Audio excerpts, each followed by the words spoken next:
bubble in a cup, a bubble in a cup. All you gave LA was a bubble in a cup. You want a statue, but you ain't done enough. All you gave LA was a bubble in a cup, bubble in a cup, bubble in a cup. All you gave LA was a bubble in a cup. Demand respect, but won't give none up. All you gave LA was a bubble in a cup. Bum. Fucking clown. King of the flop, yeah, he do it a lot. A king ain't a king if his crown ain't righteous. You the GOAT on a team with the worst plus minus. Spineless, cause every time you lose, you run. But when you win, it's handshakes, giggles, and hugs. Ain't no coach's job safe around you if a teammate outshines or rebounds you. Knife to the back, boy, you about to be traded. You don't believe me? Ask Anthony Davidson. I don't give a damn about your all-time scoring or the stats you pass. You never be Jordan. Get his number off your back, LeBron, you're not worthy. The worst Laker to ever wear the jersey. LeGM might be worth his weight in money. The only thing clutch about you is your company. A bubble in a cup, a bubble in a cup. All you gave LA was a bubble in a cup. You want a statue, but you ain't done enough. All you gave LA was a bubble in a cup, a bubble in a cup, a bubble and a cup. All you gave LA was a bubble and a cup. Kobe told you they don't hang them fake banners up. All you gave LA was a bubble and a cup, you bum. Fucking clown. King of the flop, yeah, he do it a lot. Fanboys copied the song, it was soft as hell. But I made this beat and wrote it all myself. Yeah, they just like you, always needing some help.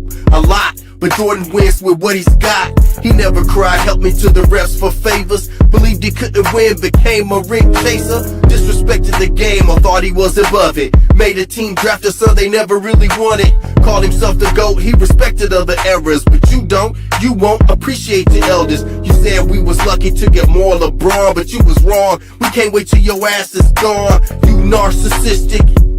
Low management, duck a Giannis fake injury statistic. You never could've pulled this with Dr. Bus. He would've traded your ass, your bubble in your cup. A bubble in a cup, a bubble in a cup. All you gave LA was a bubble in a cup. You want a statue, but you ain't done enough. All you gave LA was a bubble in a cup, bubble in a cup, bubble and a cup. All you gave LA was a bubble in a cup. Demand respect, but won't give none up.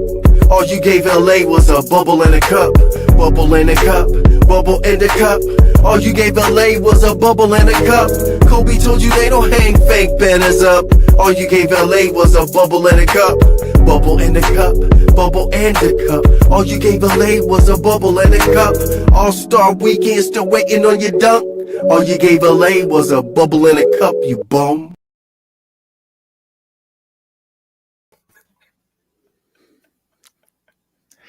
Good morning, YouTube. AOH and Sports and Fitness Rants together with you on Hump Day.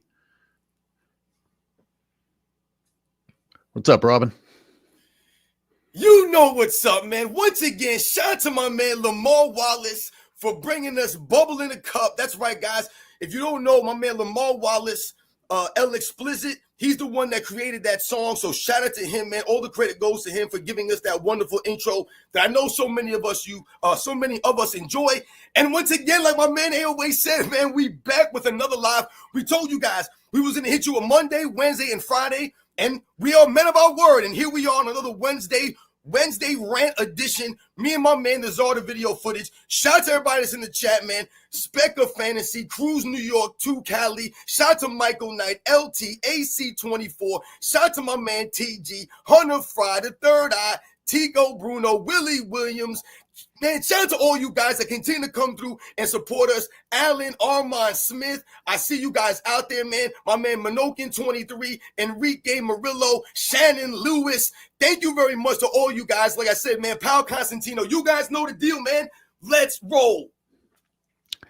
So much still coming through for all the LeBron boys out there upset that we talk about LeBron. Well, maybe you could get LaMedia to stop talking about LeBron. Maybe you guys could stop talking about LeBron. And if you weren't always lying about LeBron, there wouldn't be so much need to set the record straight about LeBron. Boy, the lies won't stop. I see all kinds of stuff has just come through between yesterday and today. And I don't even want to know. I don't even want to know what Paul Pierce said again today, or any of the rest of them. I was dealing with technical issues all morning, so I didn't get a chance to go for a jog and listen to your morning rant. What's the latest? What are you ranting about this morning? Well, this morning was something a little bit different, because today was a subscriber requested video. So every once in a while I get these emails. You guys ask me questions. You guys will request certain videos from me, and I always try to get back to you guys. I tell you guys sometimes it takes me a little bit, bear with me. Sometimes I'm a little bit late in my responses, but I always try to work on these videos for you guys, man. And I was sent some link to an article online from a website called the100greatest.com. And this was, the name of the article was, "Why is LeBron James the GOAT?" And in this article, and shout out to anyone that watched my video this morning and what I talked about in the video, but in this article, it was basically highlighting, all these different areas of LeBron James and Michael Jordan's careers, and how LeBron James, is clearly the greater player and has clearly the greater career. And like I said, there were certain, quotes that I wrote down, that I highlighted in the video, that this person mentioned, that I said was absolutely ridiculous. You got someone on your channel that you need to block, because they won't let me do it here. If you want to deal with them, or you can ignore them. Oh, okay. I didn't notice anything going on in the chat. Like I said, I know that everybody out there be representing. They be holding it down. They be doing their thing. Shout out to my man LT. I see you out there, man. Thank you. He's a spammer, just repeating the same old crap, but he's on your channel. That's how they expose him. So it's funny how we start the show off with people doing this, because this is similar to what I talk about on my channel often, the emotional responses from a lot of the LeBron James supporters. So I've given many examples how I'll put out a 20, 25 minute long video, and these people will leave 2, 3, 4, comments on my video 2 minutes after it was posted. And they'll have all these things negative to say about the video, and I don't know what I'm talking about, but you did not listen to the video. There's no way in hell you listened to a 24-minute video and you responded 2 minutes after it was posted. There's just no way you can do that. It's almost like that instance from my cousin Vinny, when he's like, how did you do grits? How did you cook grits faster on your stove than anywhere else in the world? Are these magic grits? Like, what did you go get these from the same place that Jack got his beanstalk beans? How did you watch a 24-minute video in 2 minutes and then have a response ready and tell me what I did or didn't say, or how stupid I sounded, how much I don't know about basketball? You guys sound ridiculous. But that's the emotions, man. So that's why these people come here and they'll spam the same things, and they'll say the same things over and over. Like we've said, they quote the same things they hear from these clowns on TV. Yep. Not even ashamed of the fact that they don't think for themselves. Pretty frightening. Please lead us blindly over the cliff where you are willingly going. I wanted to, and someone in the chats asked if I saw what Skip Bayless did. Yeah, he trashed LeBron for a pretty long period of time. The problem is he did it so late. I was going to say Skip Bayless is saying what I was saying right after the Timberwolves and Lakers series ended, and he should have been on it right then and there. And, I just... Paulo, you did not miss the Michael McDonald intro. I decided not to get the video blocked this time. Once again, shout out to Michael McDonald. I could have used a little Michael McDonald this morning. I was listening to that this morning. I'm not going to lie. Oh, man. So. You brought up Skip Bayless, AOH. And you know what's funny with Skip Bayless? The problem with Skip Bayless right now, and shout out to Skip Bayless, man. Like I said, I remember watching, and I've talked about this on my channel. I remember watching Skip Bayless back when, First Take used to be called Cold Pizza, and then it was called like First and 10 or something like that. And, then it became First Take down the road. And, Skip Bayless was good at what he did. That's why he became who he became. But the problem for Skip Bayless right now is he's lost a lot of his credibility. So we've talked about, something like credibility, cachet, people listening to what you have to say and believing what you have to say because you're consistent and you're the same in your convictions. Skip Bayless kind of got old and he kind of got a little bit, almost like he has, dementia, when it comes to Michael Jordan and LeBron James stuff. he went soft, I guess, in an attempt to survive in the new LeBron Yeah. James media era. And now he's trying to act hard again, and it's too late. You know, you can't be a flip flopper. And Yeah, even he now, let guys like Stephen A. Smith and Shannon Sharp beat him down, like you said. yeah. And on this rant he went on, he says, "You get nothing but the truth from me." I'm like, you know, I'd love to believe that, Skip, except that you say shit about LeBron being the greatest passer of all time and a high IQ, and you say it constantly. Right, You right. know, just shut up. Shut up. Just criticize without the glaze. If you want anyone to, it's too late. I won't ever take him seriously again. And yet, here, what are we left with? You know, we don't have very much to choose from. So I've got Rob Parker, who continues to be at least mildly disappointing, and Skip Bayless, who continues to be mildly disappointing. And yet, they're probably still the closest thing we have to any honest commentary. Oh, Rick Bucher. But we don't get to see him too often. No, but you see, you brought up a great point with the Skip Bayless thing when you said that, you know, Skip Bayless has been on record multiple times as promoting LeBron James as the greatest passer and the highest IQ. You can't be on record saying those things consistently and then and really, I mean, think about it. Anybody out in the chat, am I wrong? I know you don't believe AOH, but does anyone believe that LeBron James has the highest IQ in NBA's history?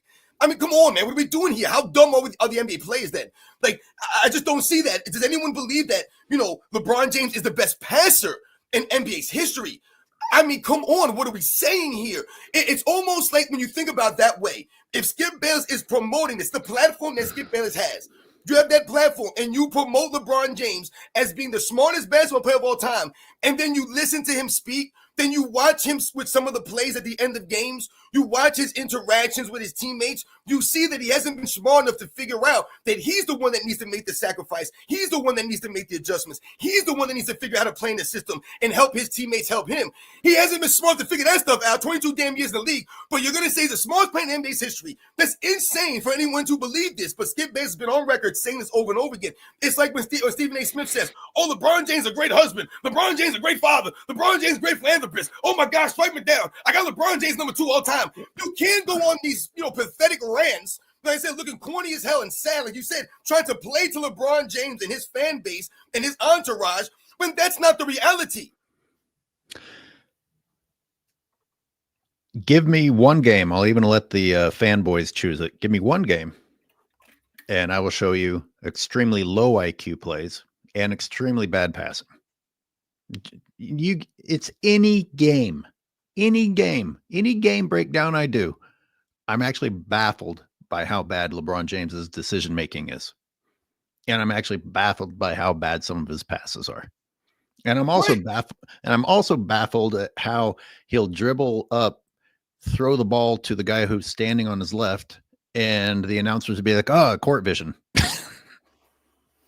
I mean, AOH, I mean, think about it, like, if LeBron, like you just mentioned, if LeBron James is the greatest passer in NBA's history or has the highest IQ, what does that really say about the other guys in the NBA? Like I said, you're telling me he's smarter in the plays that we've seen him do? Those are smarter plays than Michael Jordan? Those are smarter plays, and he plays smarter than someone like Larry Bird? Does he really play smarter than some of these guys? I just don't understand. He plays smarter than Magic Johnson out there on the court. I don't see him making smarter plays than some of these great players. I mean, we're insulting them. It's not a knock on LeBron James to say he's not the smartest player in NBA's history. That's not a knock on him. What we're doing is highlighting the other great players that had higher IQs. I mean, my God, I just don't understand how people don't see this. Renee, what's good? Are you just now showing up, Renee? Amazing. The latest Renee. 43. Callie Young, what's up, man? Liz's Lounge, what's going on? The latest Renee's ever been. Although that probably has to do with me deleting and reposting due to the technical issues. You gave her the head fake. I gave her the head fake. Oh, hey, and shout out to Stefan Vasilev, who did this and this. Wow. It's all in the store now. My man's got the official AOH Zarda video footage mugs. That's what I'm talking about, man. For real. That's actually a pretty good looking mug. That's fresh, man. Your logo is on point, man. I'm not gonna front. You got a great logo going on right now. Well, I gotta give Stefan credit for that. It's official. Wavy Thames with our first super. LeBron is 28 for 25 as a Laker in the playoffs. Yo, shout out to Wavy Thames for coming through. Like I said, a true supporter of our lives. You guys are always coming through, man. Like I said, it means a lot. LeBron is 28 for 25. That's just amazing. I mean, listen, these are the kinds of things that we talk about, with the overall, I mean, when we talk about overall LeBron James on the Lakers, it hasn't been a success. I mean, you got people saying that LeBron James deserves a statue in LA. Come on, man. Do you think any true Laker fan believes that LeBron James earned a statue in LA? Yo, shout out to the Laker fans, the true Laker fans out there, man. For real. A statue in LA, guys? Come on, man. Yeah, see, this is what a real Laker fan says. Reg Dogs. Salute, fellas. I just want LeBron and his kid out of my city. So there you go, LA. Yeah, exactly. Shout out to my man Reg Dog. You got these fake LA fans that come on saying, hey, we're LA fans and we love him. Nope, you're not. Xavier says the greatest passer doesn't have the most points. He's the best first player, LeBron James. Dude took the most shots and missed the most shots in the history of the game, and yet they still promote this man as a pass first player. It's insane. I mean, think about that. That's literally insane that they will do that. That's an insult to the legit pass first players in NBA's history. The guys that really were pass first. The Bob Cousy's of the world. The Magic Johnsons of the world. The Jason Kidds, right? The Steve Nashes. These guys that were legit pass first players, man. These guys went out there chucking up 20 shots a game. Like Callie Young just points out, Mark Price and Rod Strickland. And I agree, but we could go on and on and on. It shows how easily influenced people are now. If LeBron putting that unnecessary pizzazz on his passes at the end is actually making people say, "Oh wow," because LeBron loves to do this shit. Even if Robin, if I'm just passing to you right to the left, LeBron loves to go. I knew you were gonna do that. He always. It's like he's doing a matrix pass. He's ducking a bullet and passing the ball at the same time, man. You don't know what's going on out there. It was a drive-by down the road, and LeBron James ducking and throwing the pass at the same time. To someone standing directly to the left of him. That's why sometimes he'll throw those passes to the people sitting in the stands. I saw him hit a referee one time on one of those passes. Dude, there's no need for you to overpass like that or to make something fancier than it needs to be. When we talk about passers in NBA's history, we talk about some guys and their ability to pass. It's also their ability to be consistent with passing the ball.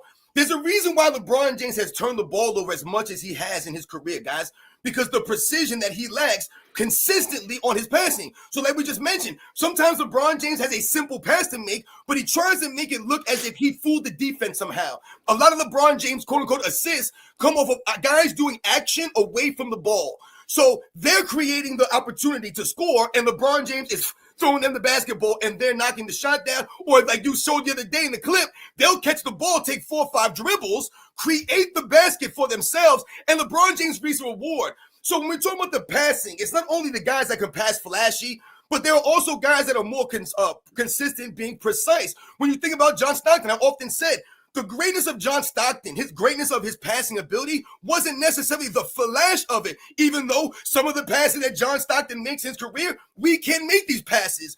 But it's the consistent precision of John Stockton passes. So what does he do? He allows guys like Karl Malone to catch the ball and go right into their shots. There's no need for Karl Malone to fumble or reach for the ball or try to get the ball in an awkward position because Stockton's throwing it all over the place. He's able to hit these guys, whoever it is, right when they're able to go into their shots or go into a layup, go into a dunk. They don't need 4 or 5 steps to set their shots up. Stockton's putting on the money more often than not. That's his greatness.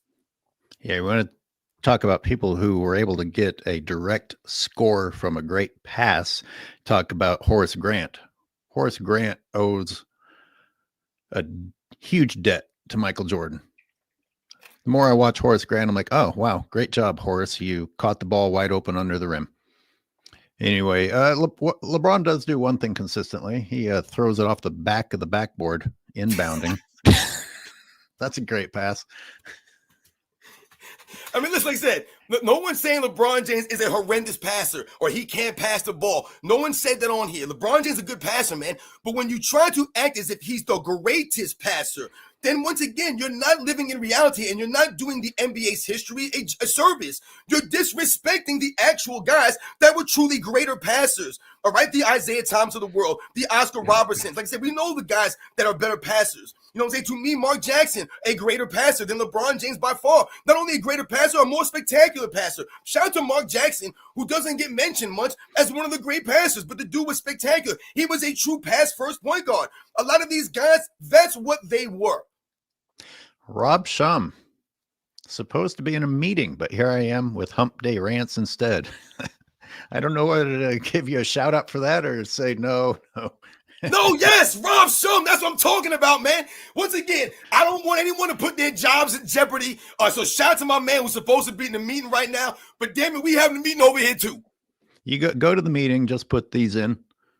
Just put your put your perm down over your ears. You know what I'm saying?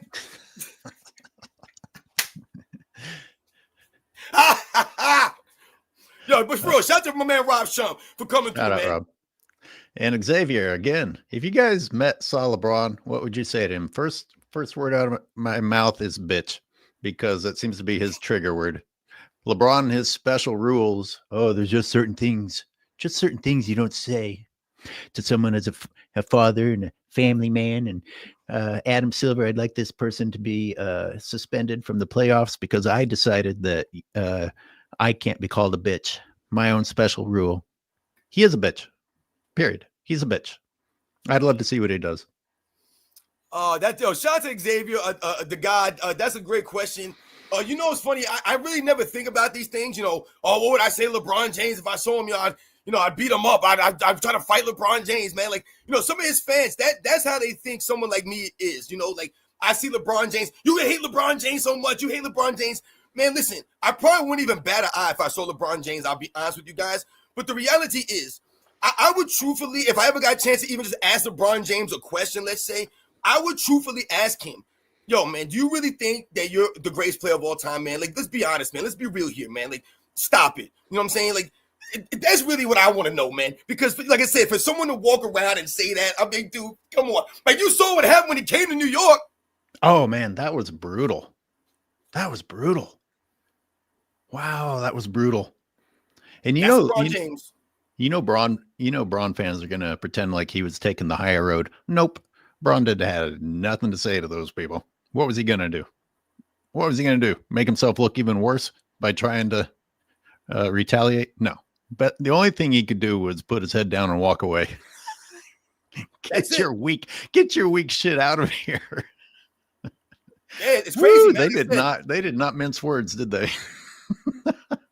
I mean, and how many instances, like I said, have we seen LeBron James go out in public, and people, have this kind of reaction? I always say on my channel, LeBron James gets mixed reviews when he goes out in public. Mixed reviews. That's what they call, like, when you put a movie out, you're a movie star back in the day, right? He got mixed reviews out in the theaters. It was, a little good, you never know. You don't know what LeBron James, man. That's why a lot of times with him, it's funny the things, like, remember he was doing that King Me stuff. Like, these are the kinds of insecure things that you see LeBron James do. Remember in the Olympics, I don't know if you guys remember, there was a scene in the Olympics where LeBron James was sitting out there and they thought that he was being highlighted on the big screen in the Olympics, when in reality they were highlighting another Olympian. I can't remember the Olympian's name. Forgive me. It was a French swimmer. Oh, it was a swimmer? French swimmer, yeah. A French swimmer, right, yeah, right. They were shouting out one of their own people, one of their own countrymen in France, and there goes LeBron James trying to hog the spotlight, doing the King Me thing on the bench, and no one's talking about him. No one's pointing at him. No one's focused on him. They're highlighting their own countryman, another Olympian, who, by all means, like I said, was doing what he was doing at the time, was more relevant, and here goes LeBron James, man. These are the corny things that we talk about LeBron James doing. Do you ever think that Michael Jordan would be doing something like that? I mean, it's weird. You can hardly blame LeBron for assuming it was about him after hearing Dwayne Wade and Noah Eagle being the announcers for that. Jesus fucking puke fest. That was bad. That was bad. We talked about that. Talk about an audition to get a job announcing in the NBA, in the La Media NBA. Woo! And Jolly Joshams, someone else commented this too, but I'll read it right now. Since morning, gentlemen, did you see Skip's video going off on LeBron and his control of the narrative? Sounded like he was watching you guys' videos. I mean, he did. He sounded like he was watching our videos, and I said, Skip, you're a little late. You know, I mean, because he literally could have gone and watched some of my videos that I put out during the playoffs and come up with what he said. So, I mean, I'm not saying he did that. All I'm saying is, come on, Skip, get on it faster. He was doing his family videos. What were they talking about? They're talking about award shows with his dog and his wife. Anyway, that's what I'm saying. This is where we've gone now. Yo, shout out to Uncut Hoops. I just saw him in the chat. He posted a comment. He said the last Super Bowl in LA, he got booed at the Rams Stadium. Yeah, word. See, we've mentioned this a couple of times. Yo, shout out to Uncle Hoops again, man, and all the work that he does on his channel. Like I said, all the research and the videos that he puts out. He continues, like I said, man, to do great stuff. And he's right. LeBron James goes out, and at that same Super Bowl, guys, remember that same Super Bowl that the Kansas City Chiefs won that Super Bowl, and Patrick Mahomes was a Super Bowl MVP. Tony Romo was announcing that game. And at the end of the game, Tony Romo once again called Patrick Mahomes the Michael Jordan of. So, you know, it's so funny that LeBron James is at a game. He's so relevant that he was at the game. So you would think he would be on Tony Romo's mind, the greatness of LeBron James. He's the GOAT of GOATs. He's there, Patrick Mahomes, and he goes, yeah, it's the Michael Jordan of quarterbacks. He's Michael Jordan. He's like Michael Jordan. Everyone is the Michael Jordan of. No one's the LeBron James of. Shout out to my man Uncut. I just went to Uncut's channel to see if I had been uninformed by YouTube of a new video, but it looks like he's taken a couple of days off. I was going to pull his video up and react to it live on the spot. Anyway, good to see you in here, Uncut. Let's read a few more supers, and then I want to talk about, just so everybody knows, I'll say it, I would like to talk about the 15-year anniversary of the decision, the collusion, that Rob Parker and Kelvin Washington talked about on their show. Because Kelvin Washington was absolutely disgusting, just disgusting. But Rob Parker didn't do as good of a job defending his side of the argument as I thought he should have. And it'll give us some pretty good talking points. That's what I have queued up for us a little bit later. I like that. Roland Curtis off Vermont Avenue. Thank you. Go ahead and read it, Robin. Yeah, absolutely. Yo, shout out to my man Roland Curtis. Yo, true supporter. Always coming through. Skip Bayless let LeBron worshippers fool him into thinking that his own LeBron criticisms were race motivated. So Skip Brainless started fake complimenting LeBron James to make himself look non-racist. You know, that's shout out to Roland Curtis. That's a great point. You know, people try to use, you know, race as a way to highlight LeBron James and pump him up in the GOAT debate, and also in ways like this, like my man Roland Curtis pointed out, in a way for someone like Skip Bayless to feel guilty, you know, for the criticisms that the honest, true criticism. Does anyone, I mean, listen, man, when we talk about some of these guys, man, it's not racially motivated. It's not.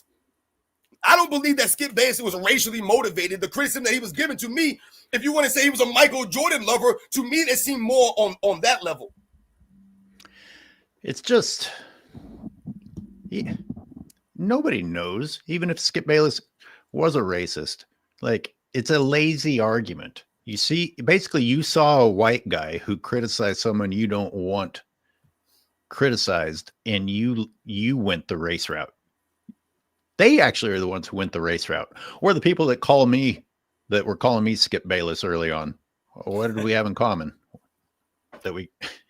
Was it more that we were both white, or that we both criticized LeBron James? And if it's just that we criticized LeBron James, what's that tell you about La Media? That there's like one or two people in the world that also criticize LeBron James. Like, that's weird. Come on. Everybody deserves criticism. Everybody, even the greats. And sometimes just this idea that you can be in the spotlight and not get criticized, especially when you deserve it as badly as LeBron James does. Like I always say, LeBron, shut the fuck up for one goddamn day if you don't like the scrutiny. Yeah, Now, you I made a don't great know, man. point, in which you said you mentioned you're relating it to yourself and some of the things that people have said about you. You know, we know some of the things that people have said about me on here, maybe not as far as racially, but as far as some of the other things. But like I said, they've tried to come between me and my man AOH on here. People try to say crazy things, you know, about your get up and, you know, things of that nature. You know, like I say, it's really sad that people have to go here with these kinds of things, man. You know what I'm saying? Because they know, man, that we got the facts. Yeah, it's laziness. I mean, I know there's real racism, but a lot of it's laziness. Oh, I don't know what else to say. Well, that person looks like this, and I'm going to talk about how they look. That just shows how small your fucking brain is. Let's keep going with a couple more supers because we've got a few more. It's not that serious. A regular on here. LeBron perpetually travels offensive fouls and flops. He gets away with it, and that has nothing to do with high IQ. That has to do more with him cheating and the NBA allowing it. Yep. Yeah. That's a great, once again, another great comment. You guys continue to come through. It's not that serious. You made some great points with the travels, the offensive fouls, you know, the flopping. You know, these are all things that we're talking about. Those are low integrity plays. Like I said, that's not respecting the game. And we talk about the low IQ plays of LeBron James. Never working on your overall game. Never, like I said, working on these kinds of things that have that footwork like that, to have that dribbling ability. LeBron James has been doing this professionally for 22 years. And this man can't dribble the basketball. I mean, there's no other way for me to say it. I'm not hating on him. You would think someone who's professional at that level, who's considered a skilled guy, who's considered the greatest of all time, the man can't dribble. How mind-blowing were those moving screens that we broke down on Monday? And that was just from the fourth period. I mean, they weren't just like, oh, I think that was a moving screen. They were like flat out assaulting people. Yep. nowhere near a set or legal screen. Just he was coming through like my man Emmett Smith. I mean, this is what we're talking about. It's just crazy, like you said, when you put the visual tape out there. No murals of that bum in LA, says Paulo Constantino. Well, if there are any, they're going to get vandalized. Sometimes maybe by LeBron. Right? Once again, low integrity from LeBron James, man. But once again, remember, we just talked about LeBron James in the race that they use. You know, the crutch that they use, the race card. This man fake vandalized his home. This man fake read a Malcolm X book. So where are all the black people at there? Where are you guys at? He's dishonoring one of the great prominent black figures in the history of black people by fake reading a book and then once again lying about it. Damn it, no one expects you to know everything and to be able to do X, Y, Z. But when you're not honest about these things, that's when you look ridiculous. When you're sitting there stuttering and stumbling and bumbling like you do when you dribble on the basketball court from simple questions. People respect honesty. Anyone respects honesty. If anyone knows about, especially reading books and understanding reading comprehension, that's not easy for a lot of people. So no one's going to fault you or think you're a fool. Well, they might think you're a fool, but at least they can understand and respect your honesty about it.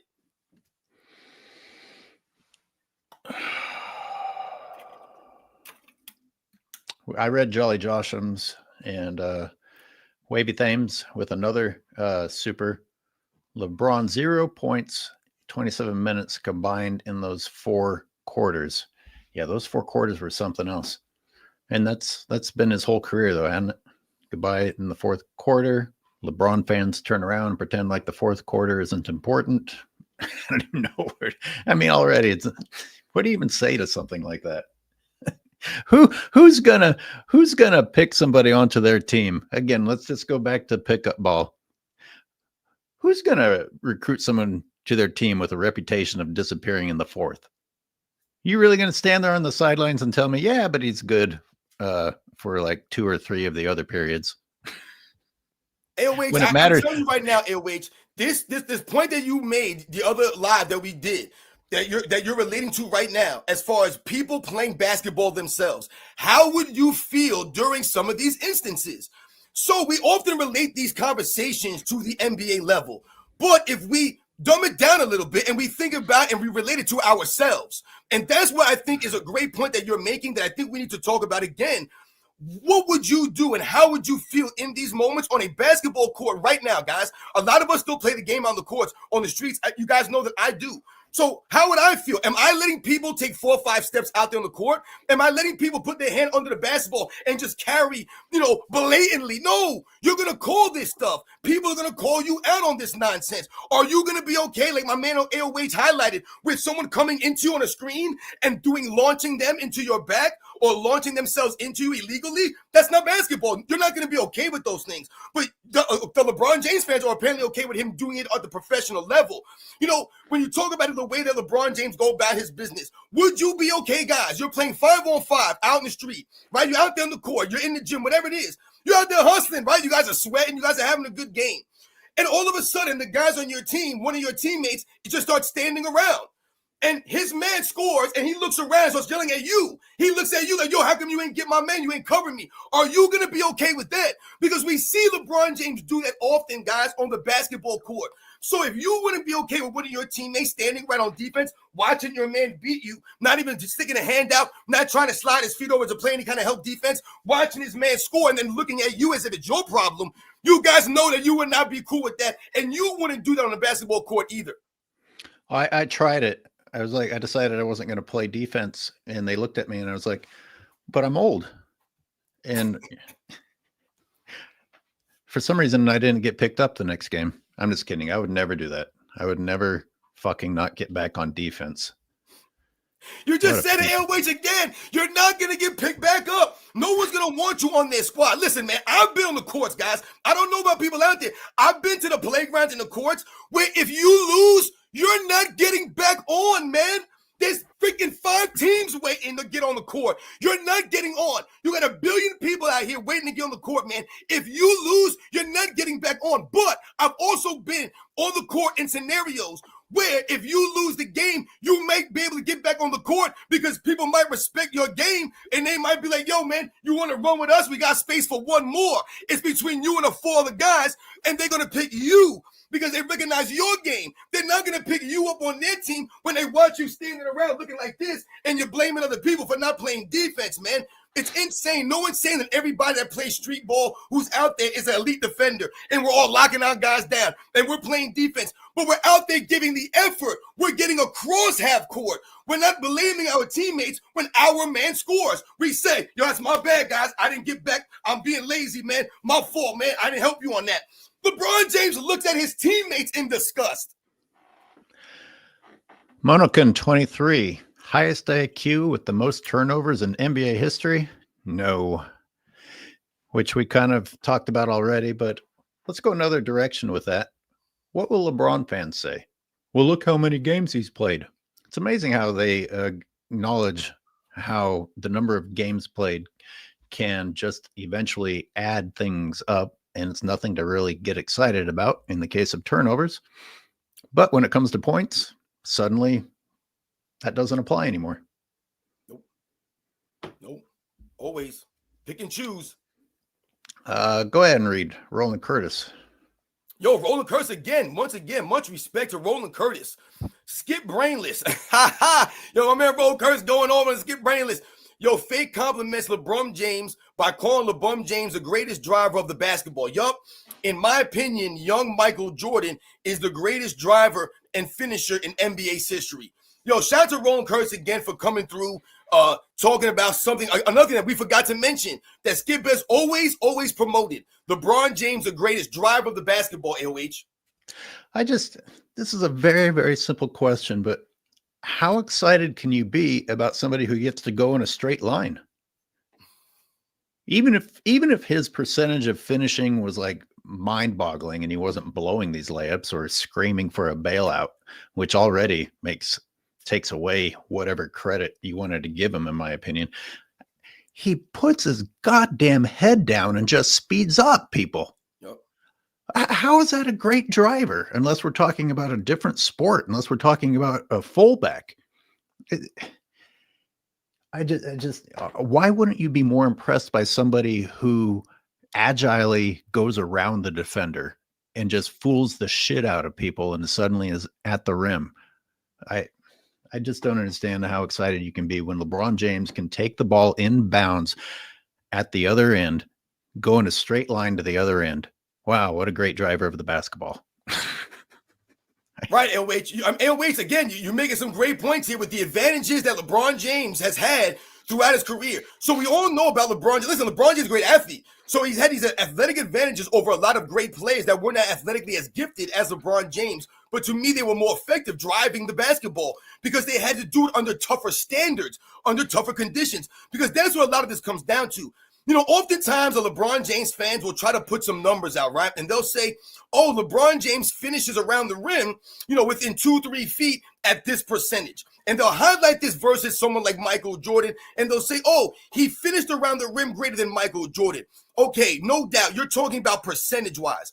But the numbers, like I always tell people, don't tell you and give you the 100% story and give you the facts of why those numbers might be the way they are.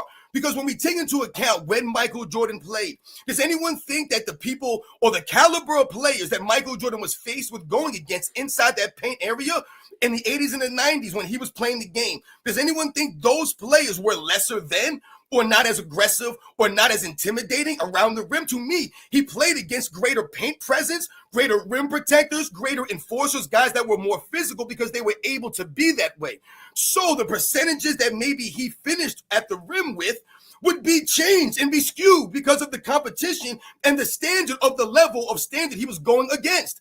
It was lesser. LeBron James, a lot of times on the court, like you mentioned, is allowed to use his physical status against players in an era they're now use physicality when oftentimes he's the biggest player on the court. How many times have you guys seen LeBron James miss wide open layups or miss layups through contact, miss layups that you thought he should have finished? But when you think and watch Michael Jordan, he seems to finish more often, more consistent, more gracefully, more powerfully at the rim. Why do you think it's that way in the video footage? Because he was more consistent at doing these things. It doesn't necessarily matter what the numbers say. Oh, LeBron James shot 68% from 2 feet and Michael Jordan shot 52% or 55%. It doesn't make a difference because once again, the standard was different for what LeBron James is allowed to get away with under the rim that Michael Jordan wasn't allowed to. If Michael Jordan was allowed to take 2-3 steps extra under the rim, if he was allowed to push everyone's arm off all the way when he was going up for a dunk or a layup, it would have been a lot different, wouldn't it?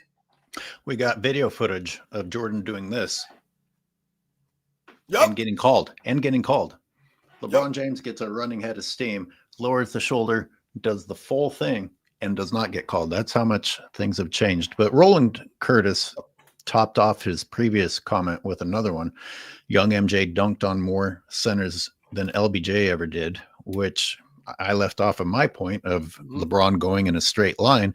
The worst part of that straight line is that there's nobody contesting him. It's literally a fucking layup drill. Guys moving sideways, and the contact that does take place is LeBron James shoving people that are anywhere near him further away. Oh, do you guys think LeBron and his wife share purses? Maybe tampons. Possibly. You know, it's funny when I showed my wife that picture of LeBron James in the orange purse, right? The orange man bag, whatever they want to call these things to try to make it seem like it's acceptable or appropriate for you to carry around. My wife, the first thing that she thought was, oh, he must be holding that for his wife. That's what she said. Because there's no way that a grown man, a professional athlete, no less, is going to be walking around with that kind of bag. And then when she looked into the whole picture and saw his outfit, then she kind of was like, I guess it makes sense now. I don't know if I would let my wife carry that bag. That bag is ridiculous. That bag is this is what I want to know. And you know, we touched on this in the last live stream, so we don't need to get too crazy, you know, down the rabbit hole. Shout out to Xavier. But I always say, see, guys, like, what are you carrying in there? Like, what's in there? I mean, like I said, what does a man need now to carry around that he needs that much, you know, room? I mean, my goodness. That's a big thing of lip gloss. I don't know what he's got in there. Do steroids cause you to lose control of your bowels? Maybe he's got adult diapers in there.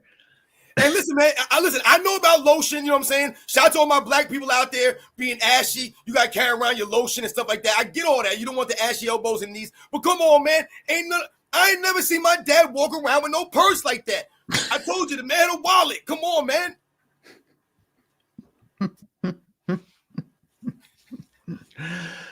AR-23, boy, I don't know. Maybe we'll come back to this. I've ignored it. I know it's happening, but it's such an insult to Cooper Flagg and anyone else in the NBA who's better than Bronny. Yo, shout out to my man Armando Ruiz for coming through. Yeah, you know, they're going to hype up LeBron James Jr. and everything now. There is no Bronny versus Flagg. I'm sorry, but can you imagine those two playing one-on-one? Like you said, it's like, why are you trying to dumb down Cooper Flagg? Like you said, they're hitching LeBron James Jr. onto a legit star, a legit up-and-coming star in the NBA. It's similar to how they've been trying to hitch LeBron James to Steph Curry over the last several seasons. As LeBron James has faded out of relevancy, they're trying to hitch him to Steph Curry because Steph Curry has remained relevant.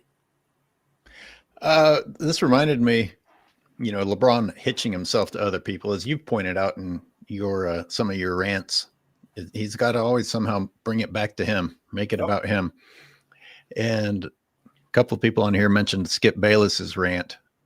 And one thing I remember from that rant off the top of my head is him talking about LeBron flying out to Cleveland and practicing out there just to get the media wondering if he was going to return to Cleveland. So LeBron can, in the off season, while he's supposedly nursing an injury, again, another fake injury. God damn. Anyways, he complains about getting on a plane for his actual job. He complains about going to Milwaukee, his actual job, but he will get on a plane and go to Cleveland for media manipulation. Yep. Can I drop a mic and walk off after that? I mean, come on. That's it. Like you said, JC, a Lacan fan was so dumb that he said East wasn't as good when MJ played. Oh my God, are you fucking with me? Because they didn't win any chips. I asked him, why didn't those East teams win a chip? And the response was, just shut up. Yeah. Like, just shut up. I love that. Shout out to JC. I love the responses sometimes, like I said, from some of these people, some of the articles that I read, the rationale that they use. Like I said, I'll be honest, man. Sometimes it's cringe, it's awkward, it's weird. Sometimes I don't even have the words to put it. Like I said, sometimes it's like you haven't woke up. Like I said, are we in the Matrix? I don't get it. Like, how can you look at something like you literally showed video of LeBron James just launching himself into people during screens, and you still had some of these weird LeBron James fans in the chat acting as if they didn't see that. I just don't get it, man. It's like you said, like they only choose certain numbers to highlight. They only choose certain video footage to look at and pay attention to. But yet and still, they're going to tell me about basketball players that played in 1990s. Come on, man. Like my kids would say, Dad, you were born in the 1900s? Yeah, the 1900s, guys. I was watching guys playing basketball in the 1900s. And guess what? They were pretty damn good, man. It's amazing. It's a bag full of excuses. We got to catch up with everybody because they're making funny comments about shit we were talking about 5 minutes ago. That big orange bag. You need a big bag to carry those excuses for sure. That's a great one, Jolly Johnson's be dropping some great ones. That one is JB was here, but JB was here. That's great. And Jolly Johnson that's a great says, one too. Jolly Johnson's. Yeah, need a bag to carry his ego. Shout out to JB was here. LeBron James, the biggest manufactured career with the worst return.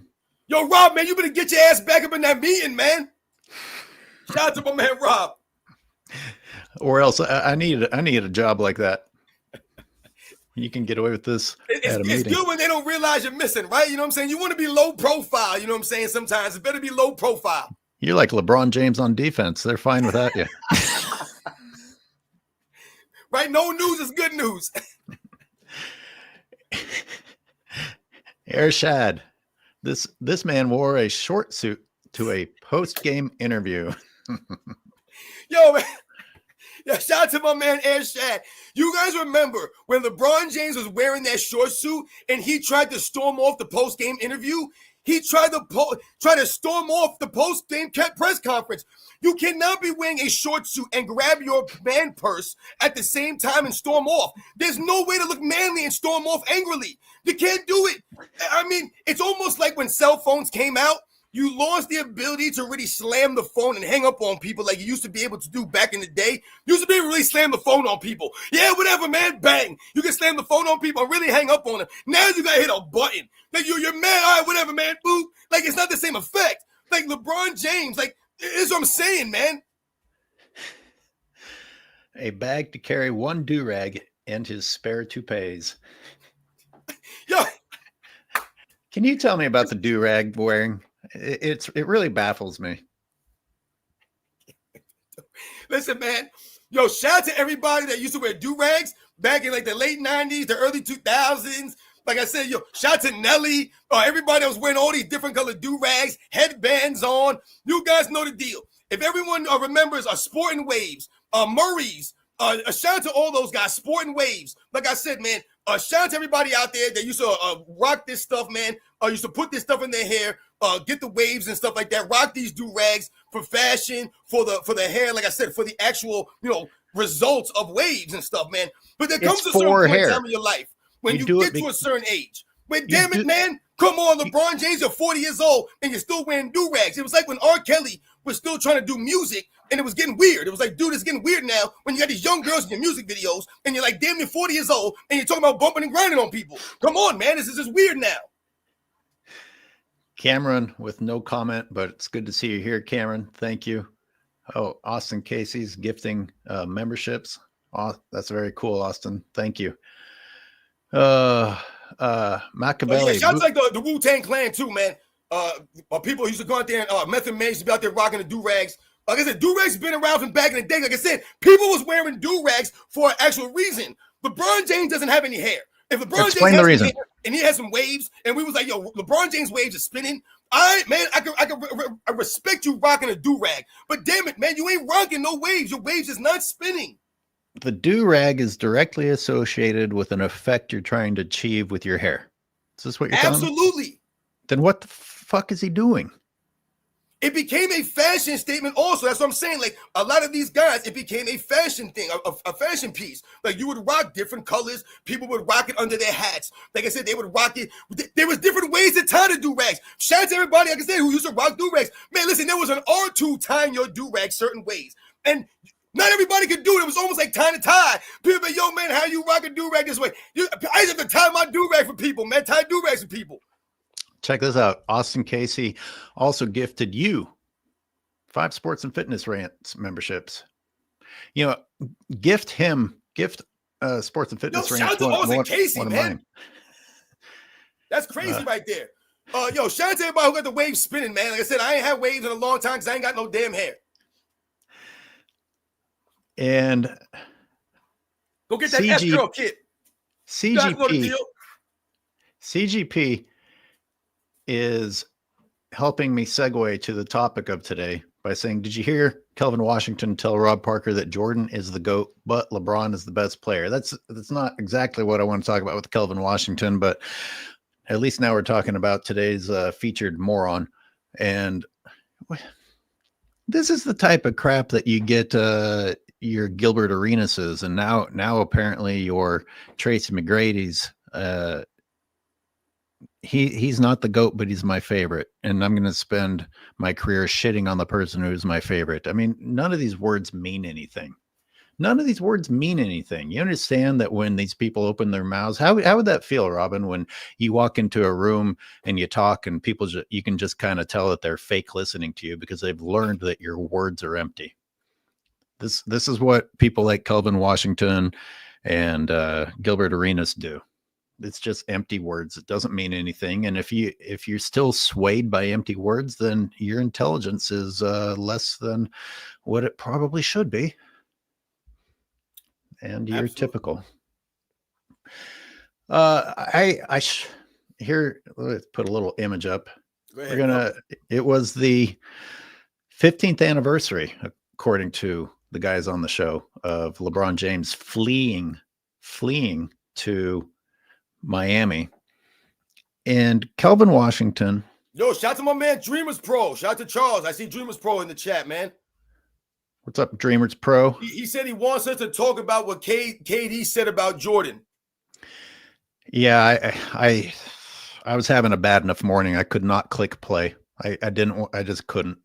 I didn't. Yo, Charles, can you tell us in the chat? Can anybody be specific? Like, I didn't really know exactly what he said. Like, I tell you what, let me bitch and moan about this first part. I will download, because that was also on the Odd Couple, right? Let me just download that really quick and we'll react to it right after I do this. Yo, he said send him the link if you want to send him the link. Oh, you want to call in? Yeah, we'll get you on here, yo, Charles, man. If you want to come on, man, we'll get you on here, man. Explain it to us. All right, it just went up. It just went up, Charles.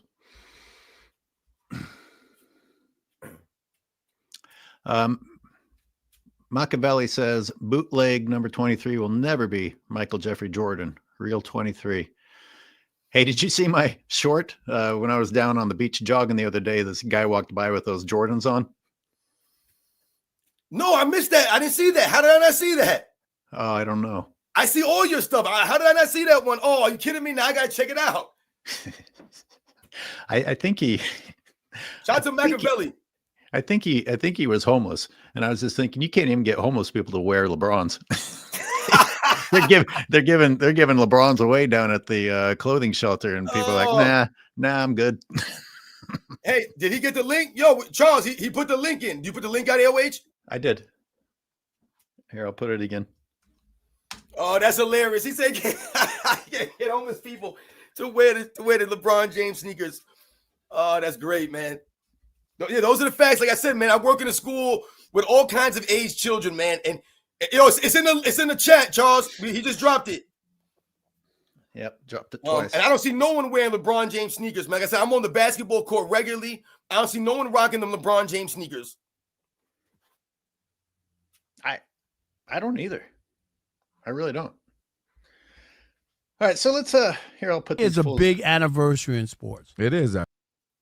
I remember it clearly. Mm-hmm. The Boys and Girls Club of was it Cleveland? No. It was in Connecticut. It was in Connecticut. They had the I was. So Kelvin didn't even have that part right. I guess he was trying to be funny, but why was that? Why was that in Connecticut? What was in Connecticut? Why was it the 1 hour special that ESPN aired? That's the headquarters. Of who? ESPN. It's in Connecticut. Oh, okay. Well, I guess that makes sense, but it just makes them more guilty because nobody thought that this was a classy move at the time, but God be damned if ESPN turned their back on LeBron James. This adds to the evidence that the NBA had made their decision ahead of time and were sticking with him because they're like, damn, well, I guess let's get behind it and let's air a 1 hour fucking special of this guy being a scumbag. So weird, man. Like you said, that whole episode is cringe. That's another cringe moment from LeBron James's career, guys. I mean, come on. Does anybody really respect that whole thing? It's bad enough that he made the move he made, but the way he did it makes it even worse. A lot of these things we talk about, the way that LeBron James went about his business, he makes these things worse by the way he does it.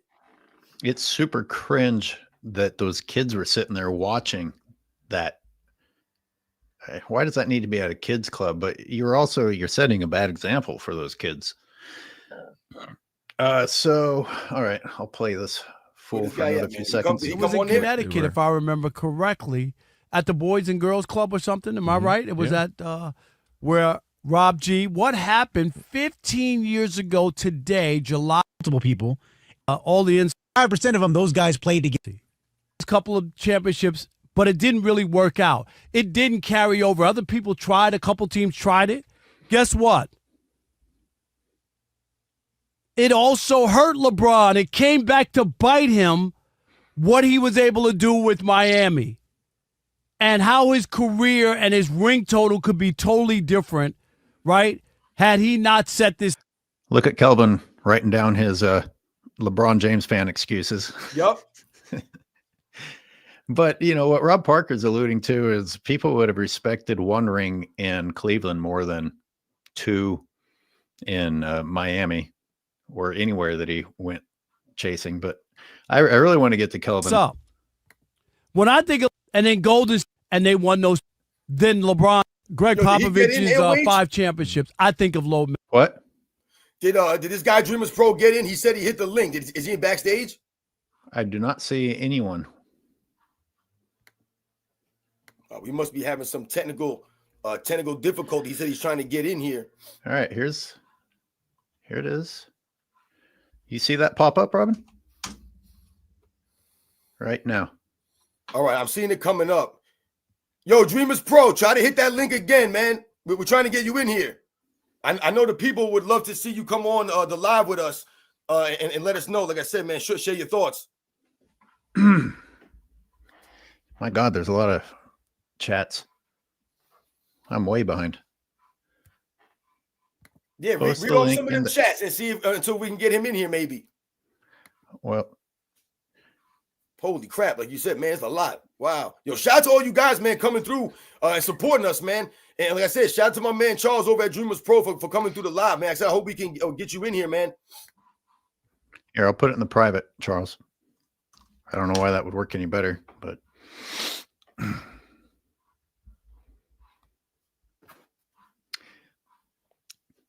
Maybe if I don't even know if I have to play that. Here's basically what Kelvin Washington does. He starts off by saying, there's is it Josip? No, his name's Charles, right? Yeah, but I don't know what the link would say. Click it. Who we got here? That's not him. Yeah, this isn't just for anybody yet. We're trying to get Charles in, but that proves that the link does work. Let me see. So that is true. Maybe if I put it over here, because I'm curious. I didn't even know what Kevin Durant said. I was curious to know myself. Because I think I saw what's his name did a video, Too Raw. I think Too Raw for TV. Shout out to Too Raw. He did a video. That's interesting. Some people are saying there's something wrong with the link, but somebody obviously just did it. Here, you know what? I'm going to go over to YouTube and I'll post it in YouTube instead of inside of here. Technology. That's why it's called live, ladies and gentlemen. We being live, man. We got to deal with this stuff on the fly. But once again, like I said, shout out to all you guys, man, that came through. You guys know the deal, man.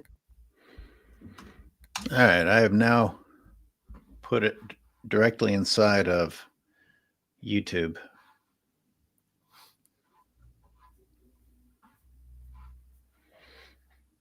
And I'll actually put it in the YouTube description too.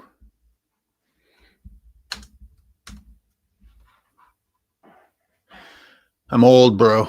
I should be having some guys up in the studio handle all this crap. Not interested anymore. Not interested. Back to Kelvin Washington. So Kelvin basically says LeBron did that because he saw that Cleveland wasn't going to do anything for him, wasn't going to help him. And right before he said that, he said he saw that he was going to be judged by a different set of standards. So there's so much wrong already with what he said.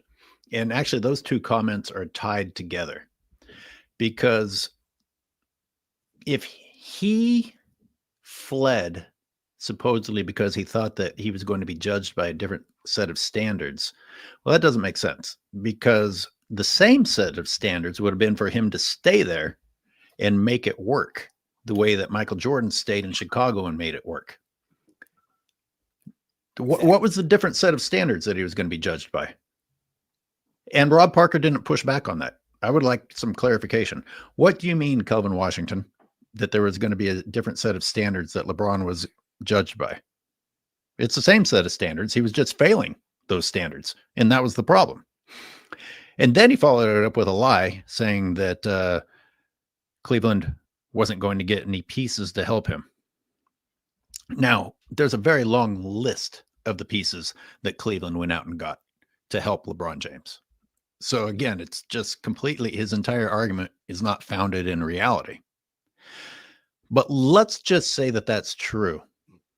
If we want to put this on an equal playing field, Dreamers Pro, I see you. I'm going to finish my sentence and then we'll let you in. If we were to put this on an equal playing field, then LeBron James would have needed to take Cleveland with nothing but draft picks, because that's what Michael Jordan patiently waited for. Yep. I did a video showing the draft pick changes between the two teams over time leading up to their first finals appearances. And the changes on the Chicago Bulls, with the exception of Bill Cartwright, which, by the way, meant losing the one guy that Michael Jordan did like, everything else was the acquisition of draft picks. And not even like the best draft picks, not like number one overall and crazy shit like that. And it ended up working. If you wanted it to be judged similarly, then LeBron James needs to do the same thing and let Cleveland continue to draft lower down in the draft ranking and build and let those pieces be what is added to it. Now, of course, LeBron fans are going to turn around and pretend that just magically Michael Jordan got the best draftees ever. That's convenient, isn't it? Yep. That's convenient. But in any case, Kelvin Washington's argument's already complete and utter shit, because LeBron went down a different path and could never be compared to Jordan again. Secondly, completely lied about Cleveland not doing whatever it could to get pieces around him. He went on to talk about Shaq, and he's like, Rob Parker finally brings up, what about Shaq? And Kelvin starts screaming, oh, Shaq was 40. Shaq was 37. But here's the thing, Kelvin, why do you need to embellish? Why do you need to lie and exaggerate if you already have a good point? Because 3 years, especially at that age, matters. Yeah, absolutely. I mean, I was a different person at 37 than 40. On the basketball court, at least. Dallas, I see you there too. Where you been, man? Where you been, stranger? We're going to let, I shouldn't talk to people while they're in the background. That's unfair because they try to respond to me and it doesn't work. But we're going to let Dreamers Pro in because he was in here. And what's up, man? You're on now. Hey, can you hear me? Can you guys hear me? Yo, yes, sir. Yo, what's good, baby? How you guys doing? Yo, man, great, man. Thanks for coming on, man, for real, man. Thank you very much for blessing our live. Yo, bro, I was confused at first because he was like, hit the link. And I'm like, what link is he talking about? Until I realized I was watching your live. I wasn't watching his. All right. So after a while, I'm like, hold on. No wonder I'm not seeing it. So I then go to his page. You're not watching mine? Get out of here. No, seriously, I was confused. I'm like, what's going on here? But it feels good to be on with you guys, man. First of all, I'm mad at you, AOH, because you never invite me to all of these Sunday chats. And I'm like, how come I never get invited? I see everybody here except me. I'm like, what's going on? Hey, everybody back me up. This is not true. I have tried. You email me right now. Nah, yo, Charles, for real, man. We wanted you to be on the Sunday live for a minute now, man. All of us are, like I said, know who you are, fans of your channel, man, and everything you do, man. We would love to have you come and be a regular person, on these lives with us. Absolutely, man. Angry Old Hoops at Gmail. It's pretty simple. Okay, great. I was like, how is this going down? And I'll just wake up randomly and see like everybody on the live, and I'm like, where's my invite at? But it's all good, man. No, I just wanted to touch on what that damn Kevin Durant said yesterday, because I was really pissed off. I was looking for Sports and Fitness Rant's video, but I'm sure he's probably gonna drop one later talking about it. But I was just so pissed off, man. I am just so sick of these guys. I'm so sick of Charles. Tell us what he said. Yeah, we don't know. Right, let me play it for y'all. Live reaction. Oh, he's gonna. Okay, you have it. Okay, play it. No, I don't have it. Okay, then just give me a second. Let me play it for you so you can hear it. That dude is just a total clown. Let me get the sound for you guys, because Kevin Durant is just he's just an embarrassment. And LeBron. Okay, here it is. I got it. Just give me a second. These guys are just total idiots. All right, so let me play for you now. Let me just skip this commercial here. They playing another one. Just a second. Okay, so take a listen to this. Anniversary in sports. It is actually. And No. No, here it is. So let me play it.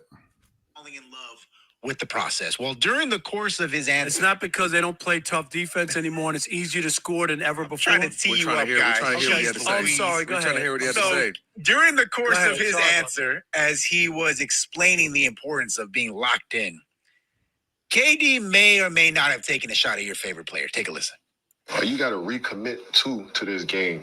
Just like you sign a new contract, every time you get better as a player, I truly feel that you got to recommit and sign that contract with yourself every so often. Like, all right, I'm 10, 12 years in, I got 4 MVPs and 4 championships. Like, but do I still want to do this? You know what I'm saying? Because you know how hard it is. Some people say, I want to go play baseball. Right? Yeah. And then I want to come back. Or some people say, I'm going to go 22 straight. Y'all heard what he said? Yeah. So I just wanted to get your take. I just wanted to hear what you guys thought about that. Who, man, listen. Once again, shout out to my man Dreamers Pro for coming through the live. Like I said, man, you just lit the live on fire right now. I see people in the chat. Everyone's happy that you're here, man. Hold on, let me share it on my channel too. Yeah, just keep going. Let me share it on my channel. Yeah, Go ahead. Dallas, I'll let you chime in on this too if you got Dallas, some anger. good, man. You got some anger. But yeah, listen, What's man. good, fellas? Let me finish what I'm saying. It's good to see you, Dallas. So when he talks about the recommitting aspect that he's talking about, and then he references Michael Jordan and him playing baseball, it's laughable for someone like Kevin Durant to make any claims or put himself in the conversation with Michael Jordan as far as the commitment and the effort that Michael Jordan gave on the basketball court. Kevin Durant can't sniff that effort, man. He can't even sniff that kind of commitment, man. Where was Kevin Durant's commitment to the Oklahoma City Thunder when they were up 3-1 and they lost? Exactly. Was he committed to coming back to that franchise and bringing them the first championship? No, he wasn't committed. So we just saw SGA accomplish that. Kevin Durant never did that. Where was his commitment to that franchise? Where was his commitment to Russell Westbrook? But when we talk about Michael Jordan and him leaving to go play baseball, that was a commitment he had to his father's honor, his father's memory, was it not? And also, let's think about the commitment that Michael Jordan had to make coming back from baseball. That was a hell of a commitment to come back, to put himself out there in 1995, to go on and go against all that criticism. That's why I often tell people, when Michael Jordan came back for that second three-peat, it wasn't the revenge that Michael Jordan was going after. It was the reckoning that he was going after, because everyone was talking trash and doubting him that he would ever win again. He would ever get back to the mountaintop. Remember, he turned the ball over against Nick Anderson, the Orlando Magic. So everyone was doubting Michael Jordan. So the commitment he made to the game and what he gave to the game, Kevin Durant don't know nothing about that, man. Here's the thing. Before he even took the shot at Jordan, I'm already thinking Kevin Durant is talking about commitment. Like Exactly. He shouldn't be able to say anything else, much less have Michael Jordan's name in his mouth. Like, these people live in a delusion, just an ongoing delusion. But you know what? If you're chasing Michael Jordan like that, LeBron, go play baseball. I'd like to see you transform and be able to do another sport and come back. Let's see what the Balco can do for you there. Somebody's connection is bad. Is that Dreamers? Are you gone? Dallas. Is that my connection? Here, let me mute and find out. No, it's Dallas. That's my connection. All right. Yeah, he's in the car, man. He's in the car driving. He's in motion. My man Dallas. So good to see you. But this is crazy. Like I said, what's interesting? Every time I hear one of these ex-NBA players come out here and say something, they have an opportunity to educate the people out there, to give perspective, and they always fail to do this. They don't seem to make any sense. You can't really confirm anything that they say. We talked about Jeff Teague and some of the comments that he made about Kobe Bryant in relation to the Joe Johnson comments. Shout out to you, Charles. I saw the video that you did and talked about this stuff. I mean, it's insane, the level of disrespect. And like I said, the lack of, credit and respect that they give to a lot of these past players. Nah, bro, look, to me, man, look, I don't want to be long-winded on here because I was enjoying listening to you guys. Somebody just even sent me a clip not too long ago saying that Jeff Teague saying that Kobe Bryant wasn't even a really good defender. he was just making defensive teams based off of his reputation. This is what we're dealing with. But the problem I'm having with these guys is that they're looking for every and any single thing that they can do to tear down players from the past and tear down the best player of all time. And you got guys that were career bench warmers like Jeff Teague, a bench warmer, but because he played in the NBA, now all of a sudden his opinion is valid. We need to be listening to him because he played in the NBA. Whether or not he was good or not is irrelevant. Is that he played in the NBA. That's the first thing. KD talking about the grind and recommitting after he left. Why he ain't staying OKC? Why didn't you stay in OKC until you figured out a way to win, KD?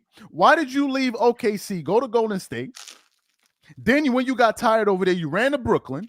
When things fell apart, you left Brooklyn and then came back to Phoenix. Then they kicked you out the door. But you talking about commitment? He up there talking about LeBron playing for 20.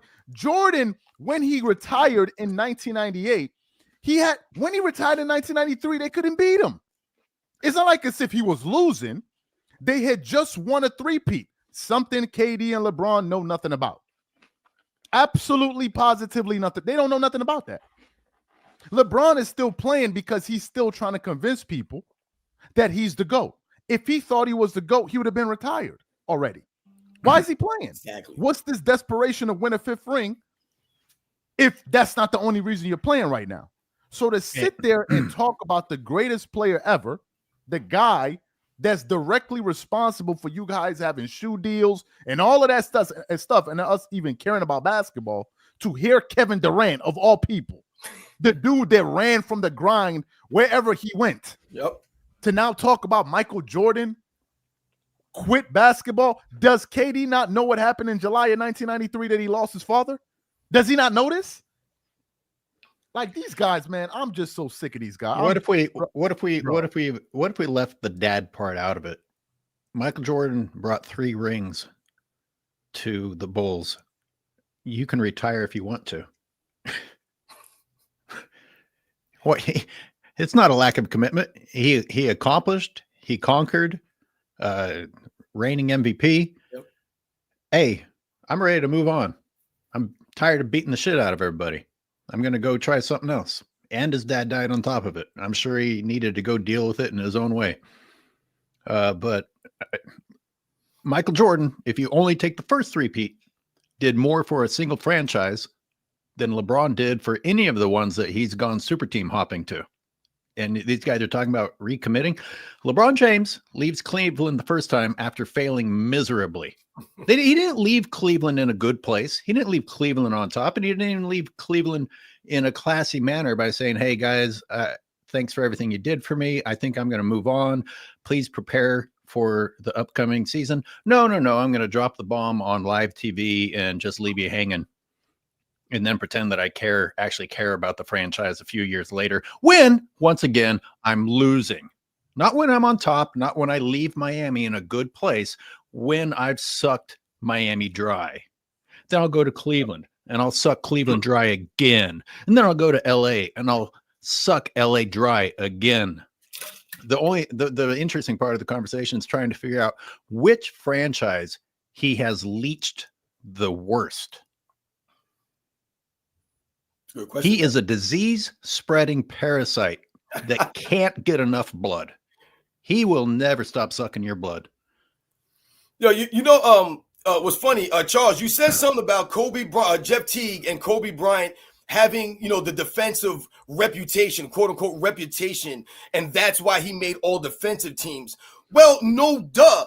That's like, how do you think Kobe Bryant earned that reputation? I don't get guys like when you have a reputation, it's because you earn a reputation. However, the reputation is good or bad.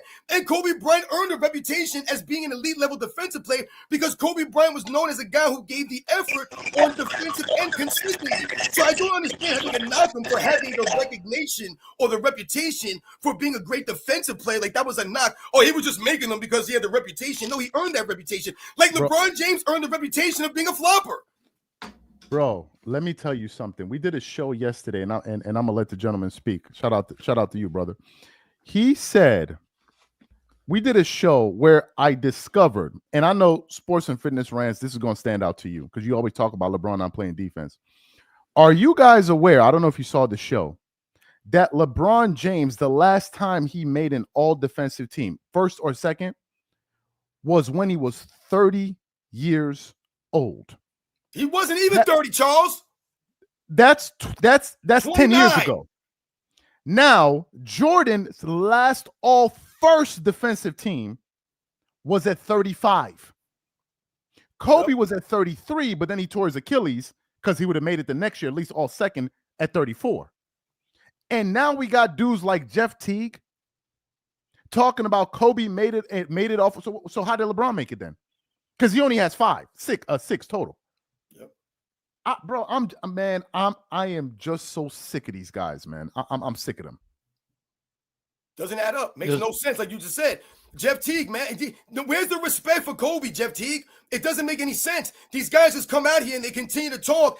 And they, like I said, they say things that you can't verify or back up through facts or the evidence through the video footage. There's no video footage that says that Kobe Bryant was overrated on defense. Like, you can look at the video footage and say that the man was out there giving the effort. He hustled on defense. You don't have video footage of Kobe Bryant standing out there on the court with his hands on hips, watching guys drive past him. Do we see Kobe Bryant standing around with the guy going behind his back and then he turns to his teammates and blame them? No, but we see LeBron James do that all the damn time. And like you just said, somehow, some way, this man still managed to get those all defensive first teams. How did LeBron James win those MVPs on a super team? I'm still trying to figure this out. Not even Kevin Durant won any MVPs on his super team Golden State, but LeBron James won 2 MVPs on the super team Miami Heat. That's robbery. That doesn't make any sense. This dude just gifted these MVPs that he did not earn. He didn't earn these things. The reputation that Kobe Bryant earned on the defensive end was legit. Yo, shout out my man Dallas. Go ahead, Dallas. Yo, my bad, y'all. I don't. Can y'all hear me? Okay. Yeah. Okay. I don't know what was going on. I guess the Matrix didn't want me to come in today. But I watched a little bit of the Mind the Game because I can't really stomach it. But one thing they said and that got to me, and what it reminds me of, is when they were talking about, I guess they were watching the Indiana series, the Indiana OK series, and talking about plays and guys shooting in the corner and who can't shoot in the corner and all this kind of stuff. And I'm looking at them, and then I'm looking at the comments, and I'm like, man, it's good to hear two guys who know basketball talk basketball. But then I said to myself, you guys sound just like the guys that come in the gym that supposedly can play, but they got to wait for their team to get there, and they can only play with those certain guys. That's who they sound like to me. And I'm watching and I'm hearing all of that, and I was like, okay, y'all got all this knowledge. Y'all can break down plays, all these different things, but some kind of way you can't find a way to lift your team to victories. Like some kind of, like it used to be where when a team didn't have all the guys, like maybe they didn't have a guy that couldn't shoot in the corner, but they had a guy that can get to the basket. Their coach would put together a strategy based on the type of players that he had, and they would play. You would have to beat them at their own game, not we're going to still try to play in the style that the league is playing in, even though we don't have shooters. And now you got two supposed to be great players on here talking about if you don't got that, you're not going to win. I'm like, you're supposed to be great. So you're supposed to make your you're supposed to be able to look at your team and say, okay, we don't have this guy in the corner, or we don't have this big guy that sets screens like that. How can I take the talent and skill that I have and kind of take this team to the next level? Maybe I need to be the guy that sets the screen. Maybe I need to be the guy that's in the corner that hit the corner shots. So when I was listening to them, I'm just like, dude, I'm like, I don't know. I'm like what Dreamers Pro said. I'm so sick of these dudes, man, that I can't even watch it. That's where I've been. I just can't even take it. I say you got to pick and choose your battles, but every single one of them's a foolish battle. I feel like every time I do this, that I'm just buying into their plan. They just keep us chasing our tails with the next absurd take. I don't know. Charles, are you coming to us from across the ocean? Yeah. Yep. I'm serious. No, Charles, Dreamers Pro. Oh. Seriously. Yeah, I am seriously. It's cool. It's 6. What time is it? 6:30 p.m. where I am right now. All right. Let me play the sound for you, AOH. I want to get your take on it. Listen to what Jeff Teague said. I want to get your take on this, man. Oh no. He said, "Oh no." Listen to this. I'm gonna tell y'all something about all defensive teams.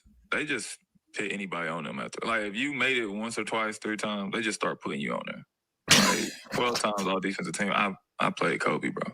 He wasn't guarding like that. Yeah, maybe the first 4 or 5 he was. After that, bro, he wasn't guarding like that, bro. Nah, go look. Paul Pierce and them used to cook. Joe Johnson used to cook. The thing about the NBA is, bro, you're gonna get cooked, bro. But I'm saying to be all defensive team, it's people have to do something in them stats to get that many goddamn all defensive teams. Nah, bro, people used to just randomly say that, like, cause it's a persona. Like the first couple times he made it, like he lock up, and then it just became Stop it. Okay, I'll leave it to you guys, man. Do you guys just drop the word persona like it means something? What the fuck did that word belong in there for? That doesn't mean anything in that context. Anyways, before we even get to the Kobe disrespect, if they just give all defensive teams to anybody, why doesn't LeBron have any in recent history? Because they give him everything else as a consolation prize. Thank you, AOH. What? That was my first thought. These idiots, this is the problem when you lie all the time. You get caught contradicting yourself. That's a contradiction. If they just give them out, then I think they would have given them to LeBron. That's like the one area that they're like, no, this is a little bit too absurd. We see him not getting even across half court. 50% of the game, we're going to go ahead and draw the line on the all defensive teams and not even give him that one. All right, Yo, I'm sorry, Elwich. I'm so tired of this nonsense that people come out with. Remember Rasheed Wiles came out like last year and said that Michael Jordan wasn't all that great on defense because he saw him get cooked or quote unquote get cooked out there.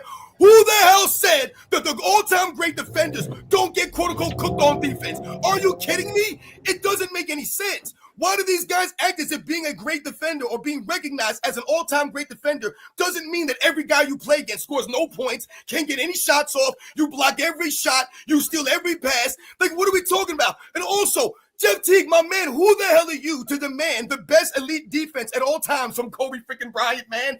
You think he's worried about you like that? He's gonna lock up on you? You didn't play against Kobe Bryant in the finals, did you, you clown? You see what I'm saying? Like, just because you say that Joe Johnson put Kobe Bryant in a regular season game at some point in time in his career, that don't mean that Kobe Bryant's not great. This is insane, man. Yes, it's the NBA. These guys are great. They got skills. They got pride. You're gonna get cooked out there. Hey, Robin, this is one thing that this is what makes me upset about it when we talk about these players and all their podcasts, right?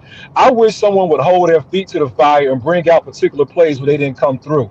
Like Teague, I watched you on that Atlanta Hawks team play against Cleveland, and you couldn't. I remember at the end of the game, you couldn't even get a shot off, and you didn't even get past the three-point line to get in the lane at all. And that year, you was an all-star. Won't somebody ask him about that and why that happened? That's the type of stuff that I want to know. Like, ask these guys those questions. There's no pushback, so these shows aren't even interesting. Somebody push back. It'll make your show a little bit more interesting. And these guys sit up there because they're NBA players and think they just the end all be all. And I'm just like, I watched you guys not come through. Don't mess it up. Oh yeah, like even when Rasheed said that, and I'm a Rasheed Wallace fan, right?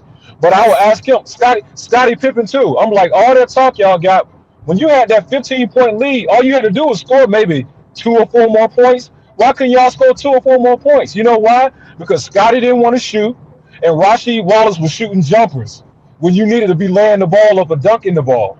That's what was going on. But nobody ever asked them these type of things. They just talk crazy, and people run with it because they're NBA players. Yep. But I'm gonna leave it at that. I'm gonna get off and sit back and listen to y'all because I'm driving. But love seeing you guys, man. Anyway, guys, man, me too. Yeah, I think I'm gonna be out. But I just wanted to stop by. Charles, share the stage with you guys. I shared it on my page, so people should be hopping in, man. Appreciate the love, and you guys keep doing what you do. AOH, man, keep it up, man.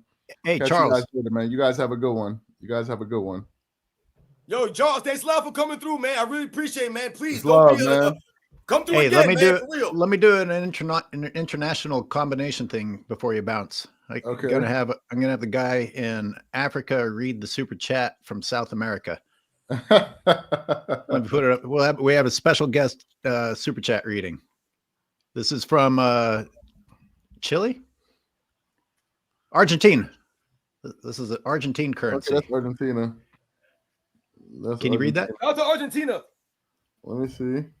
He said, the longer KD goes without winning a championship post-Warriors, the worse those rings will look in hindsight, especially since the Warriors got one after he left too. He thought he could prove everyone wrong, but so far he had. Man, KD's a damn fool, man. I'm going to leave it to you guys, man. You guys. All right, thanks for popping in. Catch y'all later. Thanks a lot, man. Yo, shout out to my man over at the Will Chamberlain Archive. I don't know if you guys see my man at the Will Chamberlain Archive. I see him in the chat. I don't know if he's still here, if he left. But shout out to you. Thank you for coming through the live. I told you guys, I posted this earlier, a couple of days ago, the other day. We're going to be trying to get the Will Chamberlain Archive, the YouTube channel, to come and join us on a couple of these shows during the summer to give us some historical perspective. If you guys know the Will Chamberlain Archive, great YouTube channel. Go check it out. Once again, shout out to Dreamers Pro for coming through the live. Thank you very much, man. You guys know Dreamers Pro, man. Shout out to him for coming through, man. And shout out to Dallas for coming through. Shout out to both of you guys. Just a Messenger references a 80s song, The Final Countdown. The LeBron version is The Final Sellout. Not quite as good as Bubble in a Cup, though. Yeah, we'll have to have somebody do a version of the final Countdown for LeBron. Roland Curtis with another super chat. Thanks very much. These nonsense comments from Kevin Durant and these other bozos like Nick Wright at age 62 should be the GOAT Mike Jordan come back to NBC for this BS. I don't know. I don't know what Jordan's going to get out of it. Whatever. He's his own man. It'll be great to hear his voice. Yeah. At least he can speak. This is where we are now. Right, exactly. That's where we're at, AOH. If Kobe three-peated without Shaq, would these bullshit sidekick narratives still exist right now? Or even if Kobe won 3 without Shaq? Boy, it's a loaded question because it just feels like they'll find a way to shit on people from the past no matter what now. Like, reality doesn't matter. Doesn't.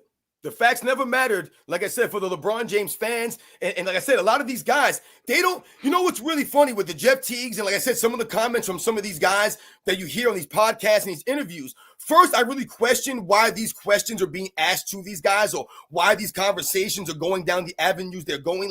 Like this is not doing any justice for the NBA. And then secondly, I told you guys, I really doubt that a lot of these guys really watched a lot of these players in the 80s or the 90s, whether they weren't old enough or they just didn't watch the game. Just because these guys play in the NBA, guys, doesn't mean that they know the history of the game. It doesn't mean they know that. You don't have to know the history of basketball to be good at basketball, to play basketball. Like I've told you guys many times, a lot of these guys are in the NBA because they're 6'8", they're 6'9", they're 7 feet tall. I tell people all the time, when was the last time you saw somebody walking around that was 7 feet tall? You don't see these people like that. They're rare. The average height of an NBA player is like 6'6", like 6'7". You don't see 6'7" guys walking around ShopRite or in the mall like that. So these guys are blessed with genetics. So a lot of these guys play the game because they kind of have to play the game. What else are you going to do when you're that tall? But they don't love the game. They don't do the history or the research on the history of the game. They just don't care to give you the facts and be honest about these guys. McZuggins with a super chat. Thank you. Spoken like boys without fathers. First time I've ever been truly sad for them. Everyone call your dads today if you're lucky to still have one. Thanks, Dad, and all you dads out there for everything. Yep.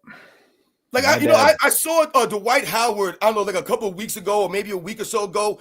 They were talking, and once again, he was in another podcast being interviewed, and somehow, for some reason, they got on the topic of Michael Jordan's 48-inch vertical and how Dwight Howard doubts that Michael Jordan really had a 48-inch vertical. And as I'm listening to Dwight Howard talk about it, why he doubts it, in my mind, I'm thinking, who gives a damn whether Michael Jordan had a 48-inch vertical or a 45-inch vertical or a 44-inch vertical or a 43-inch vertical? What's the difference? What we know from the video footage is that Michael Jordan could get up, man, and this man could fly through the air and contort his body in ways that I've never seen anyone else do with such grace and beauty. That can't be denied. It doesn't matter what his actual inch vertical leap is. But these are the conversations that are being had by retired NBA players in these podcasts. It's these topics are laughable. You know what the other difference is? The 48-inch claim didn't come out of Michael Jordan's mouth. It's not like he was out there bragging about himself the way that LeBron James does. And then we have to go back and fact check LeBron for the lies he's telling. Someone found out that Michael Jordan has a 48-inch vertical and then talked about it. If it's not true, then, well, again, that's not on Jordan. And the most important thing, as you said, Robin, is it looked like he was flying. I wouldn't be exactly shocked if it turned out he did have a 48-inch vertical. Right. Like you said, like, is Michael Jordan, like you said, like touting himself? Like, is Michael Jordan on social media to this day touting himself as having the highest vertical leap in the history of mankind? Is that what his claim to fame is? No, Michael Jordan doesn't care about this kind of stuff. So what difference does it make what his vertical leap was? Like, what is Dwight Howard getting by doubting it? It's just weird to me that these are the topics of the conversation. The one thing that we know, Dwight Howard, is that you were nothing like the dunker of Michael Jordan was, all right? And Dwight Howard was a great dunker, man, for his size, but there's nothing that he could do dunking the ball that was anywhere on the level of Michael Jordan, man. So just stop it. Alex Southwell with a $10 super chat. Thanks a lot, Alex. You want to take that one for me, Robin? Oh, yeah, absolutely. Alex Southwell, thank you very much for coming through, man. Much respect. These haters want to tear down everyone to raise up this guy. When he retires, it will be a national holiday. Thank you for always speaking the truth and not letting this stuff slide. See, Alex Southwell, what you said there, when he retires, it'll be a national holiday. As jokingly as that might sound, as funny as that might sound, that's the reality for a lot of the true fans out here. They can't wait for LeBron James to retire because not only has he taken the game down, but think about some of the things that we mentioned. Look at how goofy the game was allowed to be in the playoffs, in that clip that AOH was highlighting in the other live that we did. That was playoff basketball that LeBron James was allowed to get away with murder on the court. Nobody wants to watch a guy get those kind of advantages every single night during playoff games. So when he's gone, we want to deal with this nonsense. Yo, I see someone else here in the chat, Rated R Sports Debates. He wants us to drop the link to come on. He's got a pretty big channel too. All right, we'll get through these supers. Everybody's coming through today, man. What's up, guys? Shout out to everybody coming through, man.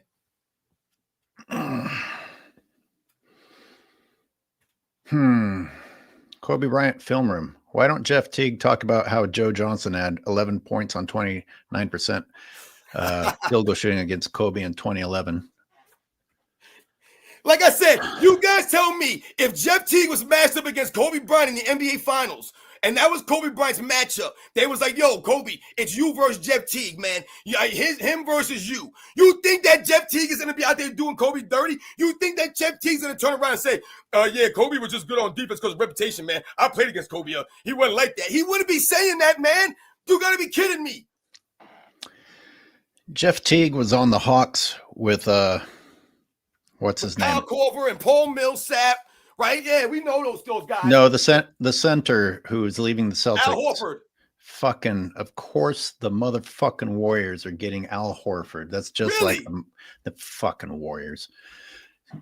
He's like 38 years old, isn't he? Exactly. It's a retirement home for people, the goddamn Warriors. They've been doing that bullshit for so long. And he's not even a big center, so he fits in perfectly. He'll be as short as everyone else. Yup. I'm so goddamn sick of the fucking Warriors front office. Oh, good. What a goddamn joke.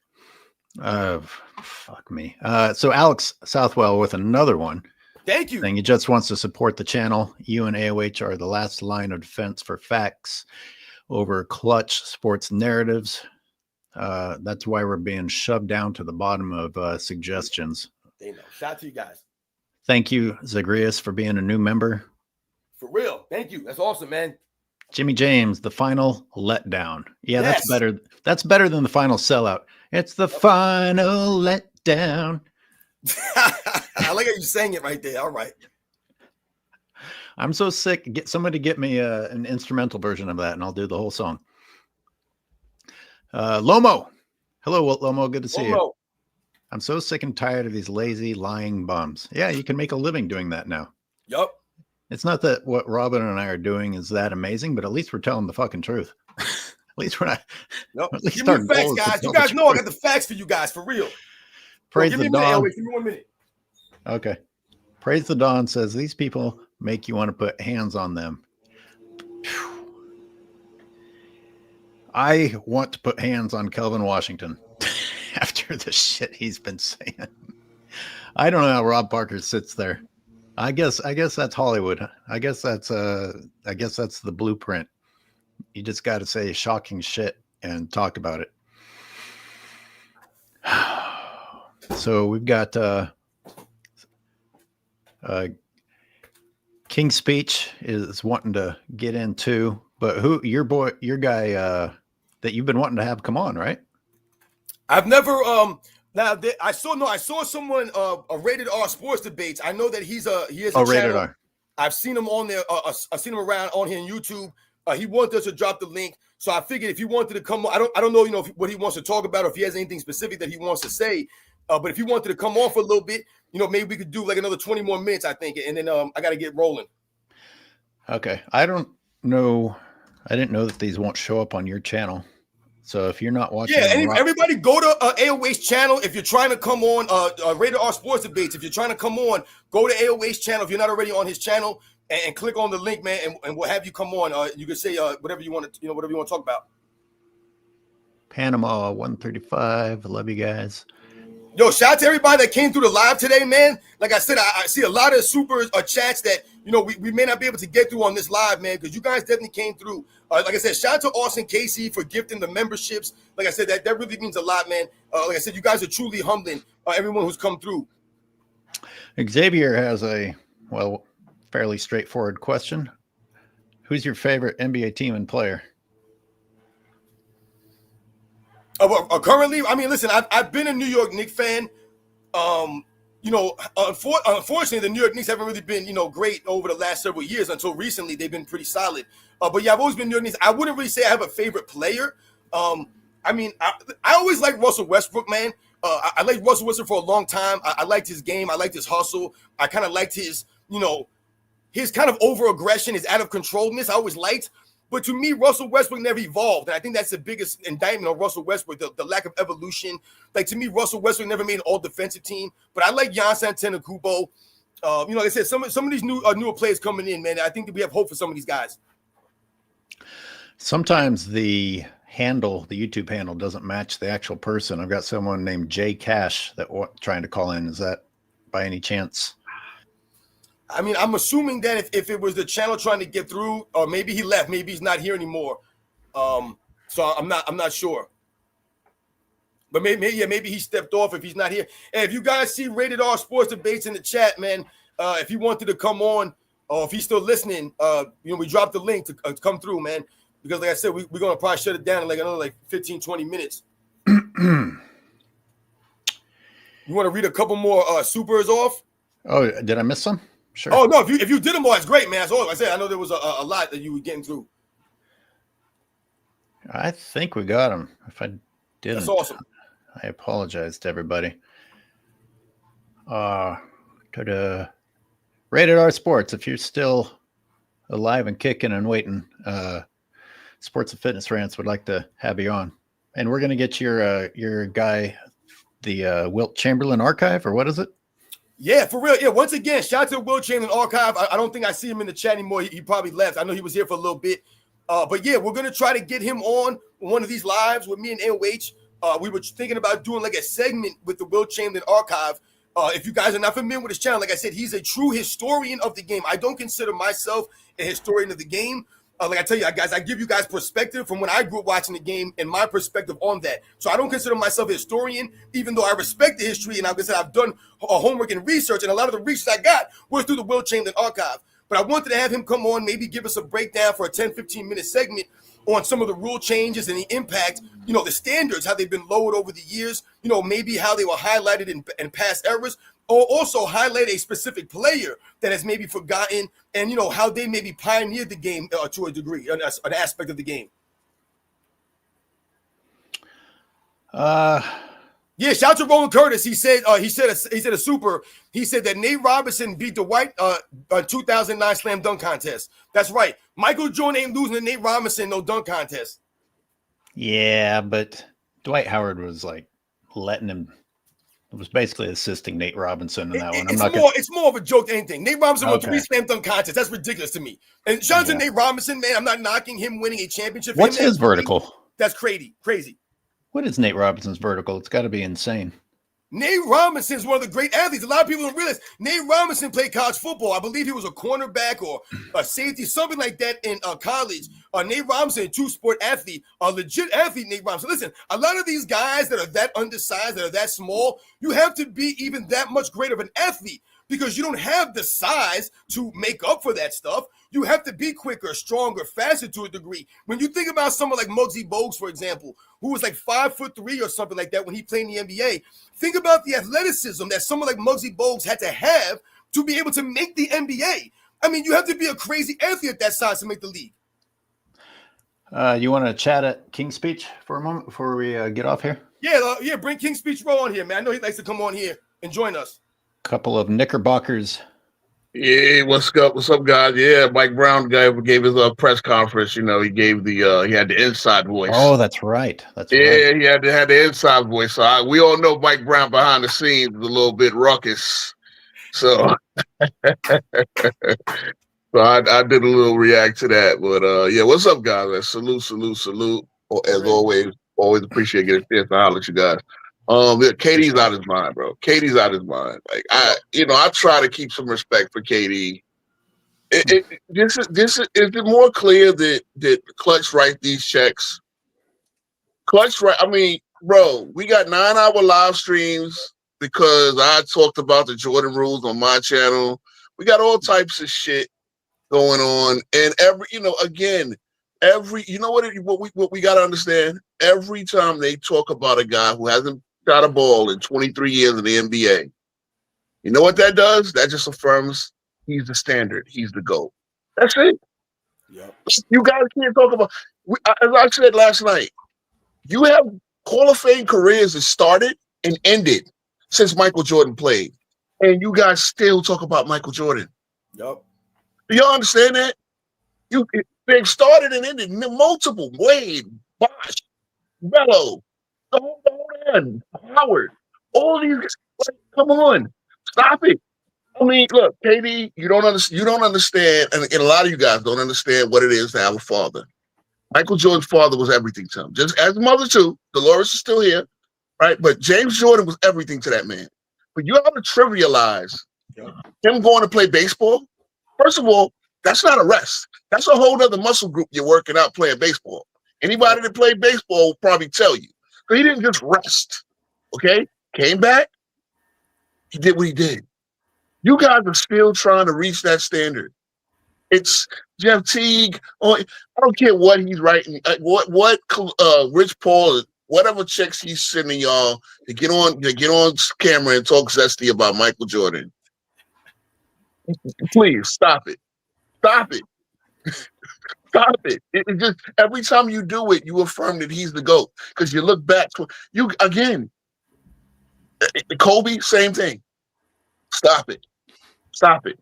There's a reason why MJ F with Kobe. He don't F with none of y'all. Because y'all ain't it. Period. You know what I'm saying? I mean, period. And so, and I rooted against Jordan, Kobe, and LeBron equally. At the end of the day, the first two I respect. This guy, I don't. You're 40. You're 41. You haven't played defense since your second year with the Heat. When you was trying to get even that year, you were loafing on defense half the year and thought that you would fool everybody and believe you were a decoy. After they stopped giving you, after they didn't give you the decoy, you said, "Why bother? Let me just pad my stat." We don't see it. You have not made an All-NBA defensive team in your 30s, and you're now 40, 41. You're about to be a grandfather. Bronny and Bryce is going to make him a grandfather one of these days, and you haven't made an All-NBA defensive team since your 20s. Come on now. And apparently they just give those things out. Of course. You know what's crazy? You know what's crazy? Brody might win a depoy before LeBron, the way the Lakers are going. He's the only person on that team that can play perimeter defense. Yeah, you seen it? Have you seen that roster? Right. That's so true, man. Like you said, man, Michael Jordan is still always the guy that they always lean on, the guy they're always going to, they're always talking about, they always mention this guy. They try to act like Michael Jordan is only relevant today because LeBron James keeps him relevant in the GOAT debate. That's laughable, but people say this nonsense. Yeah, you can't make it up, man. That would be one of my catchphrases. You can't make this shit up. Gentlemen, I'm going to get going with my day. Thanks for popping in, King's Speech. Salute, guys. Yeah, always good to holler at you guys, man. Have a good one. Shout out to King's Speech Road, man. Thank you. And Mr. Sports and Fitness Rants. Everybody, live an active lifestyle. Get out there. Get healthy. And don't believe the lies. Don't believe the narratives. That felt weird, me saying your line. Go ahead. You end it for us.